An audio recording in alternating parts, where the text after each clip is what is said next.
ஓம் ஸ்ரீ வராகி தாயே போற்றி. என் அன்பு குழந்தையே, உனக்கான நல்ல நேரம் தொடங்கியதால் தான் இப்போது சந்தோஷம் தரக்கூடிய இந்த பதிவையும் உன் கண்களில் காட்டியுள்ளேன். இன்னும் சற்று நேரத்தில் மிகப்பெரிய அதிர்ஷ்டம் ஒன்று உன் வீட்டு கதவை தட்டி உனக்கானதை உன்வசம் கொண்டு வந்து ஒப்படைக்கப் போகிறது என் செல்லமே. ஒரு நாள் வாழ்க்கை உனக்கான மகிழ்ச்சியை கொண்டு வந்து தரும் என்று சொன்னதுபடியே இப்பொழுது நீ மகிழ்ச்சியையும் சந்தோஷத்தையும் இரட்டிப்பாக பெறுவதற்கான நேரம் வந்துவிட்டது. உண்மையை கூறும்போது அதனால் யார் பாதிப்படைவார்கள் என்பதை யோசிக்கவே வேண்டாம். ஏனெனில் உண்மை என்பது ஒரு சில தவறு செய்தவர்களுக்கு தண்டனையாகத்தான் இருக்கும். ஆனால் அதை பற்றி யோசித்தால் உண்மையை பேசாததற்கான பாவத்தை நீ பெற வேண்டியதாக இருக்கும் அல்லவா? மற்றவர்களுக்கு எதை செய்ய நினைத்தாலும் நன்மையே செய்ய வேண்டும் என சொன்னேனே தவிர உண்மையை மறைக்க வேண்டும் என நான் சொல்லவே இல்லை. மற்றவர்களுக்கு கொடுத்து உதவ உன்னிடம் எதுவுமே இல்லை என்றாலும் கூட ஒன்று அவர்களை மனதார வாழ்த்து, இல்லை என்றால் அவர்களுக்காக மனதார என்னிடம் பிரார்த்தனை வை. இது இரண்டில் நீ எதை செய்தாலும் அவர்களிடமும் நல்ல பெயரை வாங்குவாய். உனக்கான புண்ணியத்தையும் நீ சுலபமாக சேர்த்து கொள்ள முடியும். எல்லோருமிடமும் உண்மையான நம்பிக்கை வைத்திருக்கும் உன் வாழ்வில் நீ என்னை தானே முழுவதுமாக நம்புகிறாய். உன் நம்பிக்கைக்கும் பக்திக்கும் பரிசாகத்தான் உனக்கான அதிர்ஷ்டத்தை உன் வீடு தேடி கொண்டு வந்து ஒப்படைக்கப் போகிறேன். இன்னொருவருக்காக நீ சாப்பிட முடியாதல்லவா? அதே போல்தான் இன்னொருவருக்காக நீ வாழவும் முடியாது. உன் குடும்பத்தில் உள்ளவர்களோ அல்லது உனக்கு நெருங்கிய உறவோ அல்லது உனக்கு தெரிந்தவர்களோ யாராக இருந்தாலும் அவர்கள் வாழ்க்கையை அவர்களே சரி செய்து கொள்ளும்படியாக உதவிகளை மட்டும் நீ செய்தால் போதும். முதலில் உன் வாழ்க்கையை பார்த்து வாழ்ந்து கொள். அதற்கு பிறகு மற்றவர்களுக்கு என்ன செய்யலாம், எப்படி செய்யலாம் என்பதை யோசி என் செல்லமே.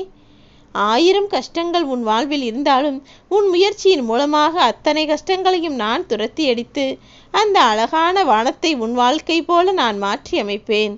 எவ்வளவு பறந்து விரிந்து அழகானதாக தெரிகிறதோ அந்த வானம், அதே போல உன் வாழ்க்கையிலும் மகிழ்ச்சியும் சந்தோஷமும் பறந்து கிடக்கும்படி செய்யத்தான் போகிறேன்.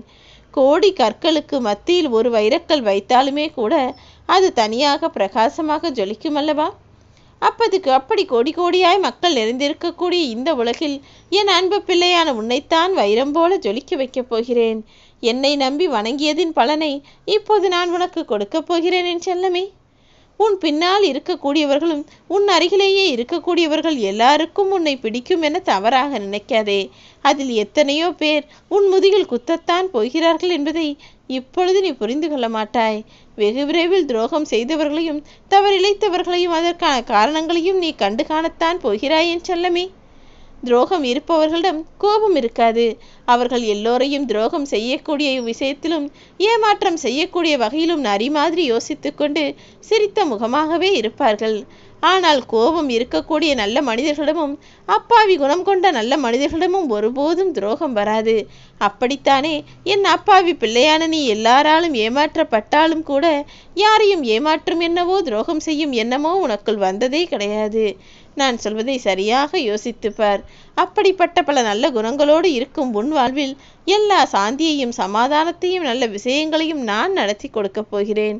துன்பங்கள் உனது வாழ்க்கையை உனக்கு புரிய வைத்து பக்குவப்படுத்த வேண்டுமானால் அதற்காக நீ பல விஷயங்களை தியாகம் செய்ய வேண்டியதாக இருக்கும் என் செல்லமே. உனக்கு துன்பத்தை கொடுப்பது எந்த விஷயமாக இருந்தாலும் சரி, அத்தனையும் நான் சரி செய்வேன். மனதார உன் வாழ்க்கையை நீ ஏற்றுக்கொண்டு வாழ ஆரம்பித்தாலே உன் வாழ்க்கை சிறப்பானதாக மாறிவிடும். மானிடர்கள் காட்டும் வழியில் நீ பயணம் செய்தாயே ஆனால் உன் காலமானது சுகமாகவும் சந்தோஷமாகவும் இருக்காது. காலம் உனக்கு என்ன காட்டுகிறதோ, காலம் உன்னை எப்படி கைப்பிடித்து வழி நடத்துகிறதோ அதன் பாதையில் தானே நீ பயணிக்க வேண்டும். திருத்திக் கொள்ள முடியாத ஒரே தவறு என்பது உன்னை காயப்படுத்திய உறவுகள் மீது நீ மீண்டும் அன்பு காட்டுவதுதான். எப்போதும் எந்த உறவையும் வேண்டாம் என்று தூக்கிப்படாதே. நாளை எல்லாரும் ஒன்று சேர்ந்து சந்தோஷமாக இருக்கும்போது உன்னை மட்டும் ஒதுக்கி வைத்து விடுவார்கள் அல்லவா? அதற்காகத்தான் சொல்கிறேன். இந்த உலகமே போட்டி பொறாமையால் நிறைந்திருக்கிறது. இந்த உலகத்திற்கு நீ நன்மை செய்தாலும் கூட திரும்ப உனக்கு கெடுதல் செய்யக்கூடிய மனிதர்கள் தான் நிறைய பேர் இருக்கிறார்கள். நீ என்னதான் நன்மை செய்தாலும் யாரும் அதை பெரிதாய் நினைக்க மாட்டார்கள். ஆனால் ஒரு சிறு தவறு செய்துவிட்டாலும் கூட உடனே உன்னை விமர்சிப்பதற்கு பல பேர் ஓடி வந்து விடுவார்கள் என் செல்லமே. எப்படி இருந்தாலும் சரி, யார் உன்னை என்ன சொன்னாலும் சரி, தூற்றி பேசினாலும் சரி, எதையும் நீ பெரிதாக பொருட்படுத்த வேண்டாம். அத்தனையும் காற்றில் கலந்த மாசு போல தூக்கி போட்டுவிட்டு உன் வாழ்வில் நல்லது நடப்பதற்கான சந்தோஷ விஷயங்களையா பார்க்கப்பார். எதிர்பார்ப்பு இருக்கக்கூடிய உன் வாழ்வில் ஏமாற்றமே இல்லாத அளவிற்கு உனது எல்லா விருப்பங்களையும் நிறைவேற்றி கொடுக்கத்தான் போகிறேன். உனக்கு மிக நெருக்கமானவர்களுக்கு மட்டும்தானே தெரியும் உன்னை எங்கே அடித்தால் வலிக்கும், என்ன செய்தால் மனம் வருத்தப்படுவாய் என்று. ஆகையால் எல்லாரிடத்திலும் கொஞ்சம் கவனமாகவும் தெளிவாகவும் இரு. உறவென்று நீ நினைத்த தவறுகள் எல்லாம் உடன் பிறப்பதே கிடையாது. ஏனெனில் அவர்களுக்கான நிலை வந்தவுடன் அவர்கள் தன் நிலையை புரிந்து கொண்டு ஓடி போய் விடுவார்கள். அப்படி உன்னுடன் இருந்து கொண்டும் உன்னிடம் சிரித்து பேசிக்கொண்டும் இருப்பவர்கள் அவர்கள் அப்படி செய்வதற்கான காரணங்களை புரிந்துகொள். அவர்கள் என்ன தேவைக்காக நம்மை நாடி வந்திருக்கிறார்கள் என நீ யோசிக்க ஆரம்பித்து விட்டாலே எக்காலத்திலும் யாரிடமும் ஏமாற மாட்டாய்தானே. மனம் வருந்தி ஏமாறினாலும் பரவாயில்லை, ஆனால் நீ பண கஷ்டத்தால் ஏமாந்துள்ளாய். அதுவும் இத்தனை பேரை ஏமாற்றி கோடி கோடியா சேர்த்து வைப்பது போல. இத்தனை சம்பாதித்தும் ஒரு பிரயோஜனமும் இல்லாமல் உன் வாழ்க்கை மாறிவிடும்படி நீ விட்டு விடுவாயா? இல்லையல்லவா? இதோ அதற்காகத்தான் இப்போது உன் வாழ்க்கை நிலையை மாற்ற நான் வந்துள்ளேன். இனி உன்னுடைய எல்லா விருப்பங்களும் விஷயங்களும் நிச்சயமாக நடக்கும். இனி நடக்கப் போவதற்கு எந்த விதத்திலும் நான் பொறுப்பாளியாக இருக்க மாட்டேன் என முடிவு செய். என்னை இந்த உலகத்தில் நான் உனக்காக கொடுக்க வந்துள்ளேன். இனி எல்லா விஷயங்களும் உனக்கு நல்லதாகவே நடக்கும். நான் சொல்லக்கூடிய விஷயங்களும் நான் செய்யக்கூடிய செயல்களும் நான் உன்னை தொடச் சொல்லும் விஷயமும் கூட உனக்கு அதிர்ஷ்டம் மிகுந்ததாக இருக்கத்தான் போகிறது. ஒரு குழந்தையாக நான் உன்னை பெத்தெடுத்து வளர்த்து ஆளாக்கியிருக்கிறேன் என்பதை மறவாதே என் செல்லமே. உனக்கு தாயாக ஒருத்தியை வைத்ததே நான் தானே.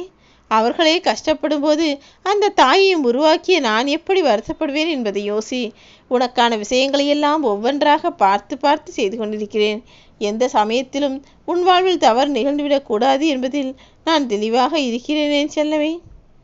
அன்பும் பாசமும் பக்தியும் கொண்ட உன் வாழ்வில் எல்லா விஷயங்களையும் உனக்கு சிறப்பாய் நடத்தி கொடுக்க முடிவெடுத்து விட்டேன். இனிமேலும் நான் ஒருபோதும் தாமதப்படுத்தவும் மாட்டேன், காலங்கடத்தவும் மாட்டேன். நல்ல செய்தியை பெற்றுள்ள உன் வாழ்வில் இனி எல்லா நல்ல விஷயங்களும் நடக்கத்தான் போகிறது. உனக்கான ஒன்று இப்போதே உன்னை வீடு தேடி வந்து சந்தோஷப்படுத்த தயாராகிறது என் செல்லவே. எல்லா சமயங்களிலும் நல்லதையே நினை, நல்லதையே செய், நல்லதை மட்டுமே யோசித்து காத்திரு. நீ என்னிடம் வைத்த எல்லா வேண்டுதல்களும் இப்போது நிறைவேறுவதற்கான நேரம் வந்து விட்டது. ஒருபோதும் மனச்சோர்வடைவோ தளர்வடைவோ கவலைப்படவோ வேண்டாம் என் செல்லவே. அவசரப்படுவதால் எந்த காரியத்தையும் சாதிக்க முடியாது என்பதை உணர்ந்துகொள். உனக்கானது இப்போது சரியான நேரத்தில் நல்லபடியாக நடந்து முடியும். முந்திக் கொண்ட முதல் செங்கல் தானே கோவிலின் அடித்தளத்திலேயே நின்று விடுகிறது. ஆனால் பொறுத்திருந்து கடைசியில் இருக்கக்கூடிய கல்லானது கலசமாக தெய்வமாக தலையில் ஓய் உட்காருகிறதல்லவா? எதையும் சாதிப்பதற்கு பொறுமை மிக அவசியம் என்பதை புரிந்துகொள். உன் வாழ்க்கையின் ஒவ்வொரு அனுபவமும் ஒளியாகவும் இருளாகவும் வலியாகவும் வேதனையாகவும் இன்பமாகவும் துயரமாகவும் ஆனந்தமாகவும் வேதனையாகவும் இருக்கத்தான் செய்யும். ஆனால் அத்தனையும் கொஞ்சம் பொறுமையோடு நீ கடந்து வந்து விட்டாயே ஆனால் நீ எல்லாவற்றையும் சாதித்து விடலாம் என் செல்லமே. உன் விருப்பங்களை நிறைவேற்றி கொடுக்க உன் வராகி அம்மா நானே இருக்கும்போது வேறென்ன நீ எதிர்பார்க்கிறாய்? உன்னுடைய சோதனைகளையும் வேதனைகளையும் முடித்து வைத்து உன் கர்ம வினைகளையெல்லாம் காற்றோடு காற்றாய் கரைத்து விட்டு உனக்கான நல்லதை செய்ய நான் ஓடி வந்து விட்டேன். ஓம் ஸ்ரீ வராகி தாயே போற்றி.